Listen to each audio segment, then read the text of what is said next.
અમદાવાદમાં આજરોજ Lions international district 3232 B2 Bhavan's college તથા ઇન્ડિયન રેડક્રોસ સોસાયટીના સંયુક્ત ઉપક્રમે દિનચર્યા આહાર તથા ડિઝાસ્ટર મેનેજમેન્ટ વિશેનો એક કાર્યક્રમ ગીતા હોલ ભવન્સ કોલેજ ખાનપુર ખાતે યોજાયો।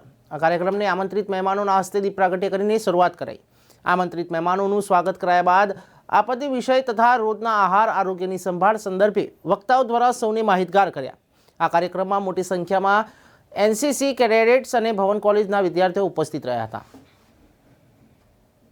डीएन भावसार भवन से कार्य कॉलेज ऑफ साइंस आज अँ भवन से कार्य college of science Indian red cross society द्वारा आयोजित आ प्रोग्राम में आप सबू स्वागत करूँ छूँ। अँ आ प्रोग्राम जो है ये मिलेट्स जे खरा जे धान्य घऊँ सिवाय एना बेनिफिट्स अपनी डेली लाइफ में एना शू है तेना माटेनो एक प्रोग्राम अँ भवन्स कॉलेज भवन सायन्स कॉलेज द्वारा અને ઇન્ડિયન રેડ ક્રોસ સોસાયટી દ્વારા આયોજિત કરવામાં આવે છે।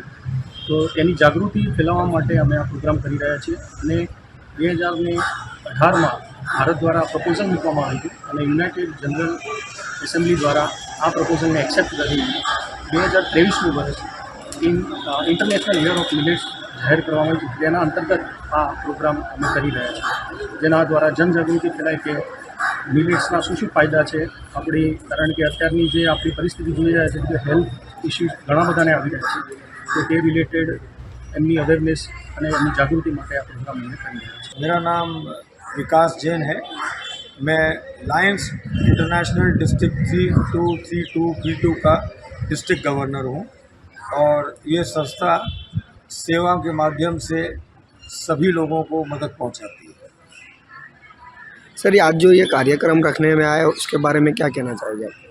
देखिए, आज जो ये कार्यक्रम लायंस क्लब और भुवन्स क्लब के सौजन्य से आज जो योजाया है उसकी आज की परिस्थितियों में बहुत आवश्यकता है, क्योंकि जिस तरह से हम अपनी हेल्थ कंडीशन से अपने स्वास्थ्य से जूझ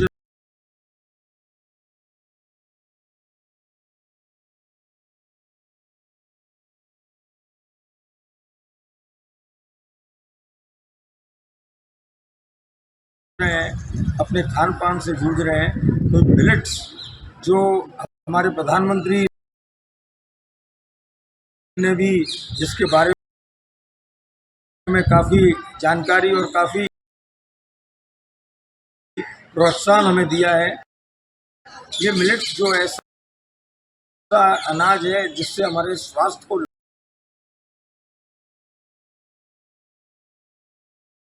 लाभ मिलता है और उसे डेली रूटीन में हम अपने खान पान में इस्तेमाल करें तो इसका लाभ, तो ये जो अवेयरनेस है, ये जो जागृति है, ये छात्रों द्वारा पूरे जनमानस में फैलानी है। और दूसरा प्रोग्राम हमारा आज का जो है वो डिज़ास्टर के ऊपर है। डिज़ास्टर एक ऐसी चीज़ है जो कह के नहीं आती और वो अचानक होता है, तो उस परिस्थितियों में किस तरह उससे निपटा जाए, क्या किया जाए और क्या तैयारी उसके लिए की जाए, तो इसकी जानकारी आज हमारे बीच में काफ़ी जानकार इस क्षेत्र के यहाँ हैं जो ये जानकारी देंगे। और लायंस क्लब इस प्रोग्राम से जुड़कर अत्यंत प्रसन्न है और आगे भी ऐसे प्रोग्राम में हम जुड़कर समाज की मदद करते रहेंगे।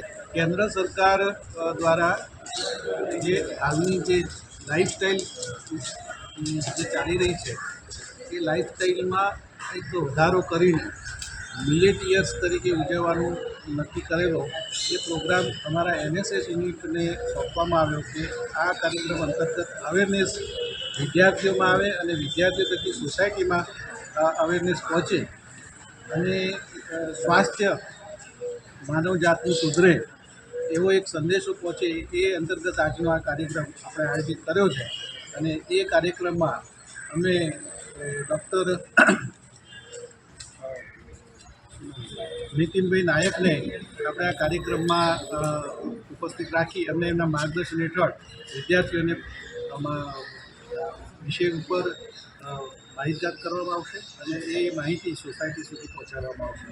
અને આ સાથે અમારી લાયન્સ ક્લબ પણ આ એક અભિયાનમાં જોડાઈ છે અને ઇન્ટરનેશનલ લાયન્સની ક્લબ્સ આ કાર્યક્રમમાં આયોજિત કરી અને સાથે સાથે ડિઝાસ્ટર મેનેજમેન્ટ ઉપર પણ એનસીસીના વિદ્યાર્થીઓને ટ્રેનિંગ આપી અને સોસાયટીમાં એક જાગૃતતા પેદા કરવાનો પ્રયત્ન કર્યો છે.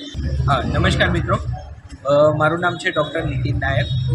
હું senior medical officer Shrimati Maniben Ayurvedic hospital અસામ અમદાવાદ ખાતે ફરજ બજાવી રહ્યો છું. હાલ માનનીય વડાપ્રધાન શ્રી નરેન્દ્ર મોદીના સ્વપ્ન વર્ષ એટલે મિલેટ્સ તરીકે આપણે આ વર્ષની ઉજવણી કરી રહ્યા છીએ. ત્યારે એ અંતર્ગત આપણે ભવન્સ ખાતે સાહેબના સરકારથી અને NSS group, Lions club of Jodhpur અને ઇન્ટરનેશનલ લાયન્સ ક્લબ દ્વારા આપણે આ વર્ષને લોકો સુધી કેવી રીતે, બાળકો સુધી કે ભણતા વિદ્યાર્થીઓ સુધી કેમ પહોંચાડી શકીએ એના આ ભાગરૂપે આપણે આ એક આયોજન કરેલું છે. સાથે સાથે આપણે ડિઝાસ્ટર મેનેજમેન્ટ કે જે એમના માટે ખૂબ જ જરૂરી છે બાળક માટે, એ રાખીશું. આજના કાર્યક્રમની અંદર બાળકોને જે રૂટીન ઘઉં, જવ કે ચોખા જે રૂટીન વાપરતા હોય એના સિવાય જે આપણે ખાદ્ય પદાર્થોમાં છે જે વિવિધ ખોરાક તરીકે પણ આપણા પૂર્વજો અને ઋષિમુનિઓ કહી ગયા છે, એ પણ આપણે લોકો સુધી અને બહોળો ઉપયોગ કરી પોતાનું સ્વાસ્થ્ય જાળવી શકે અને લાંબો સમય એમ જેમ 100 વર્ષ 150 વર્ષ સુધી પહેલાં જીવતા તો લોકો, એમ સારો સ્વાસ્થ્ય સાથે આહાર સાથે ઔષધ એમ ગોઠવી અને આપણે લાંબુ જીવવા માટે, સ્વસ્થ જીવવા માટે માનનીય નરેન્દ્ર મોદી સાહેબના પ્રયત્નને સાકાર કરીએ.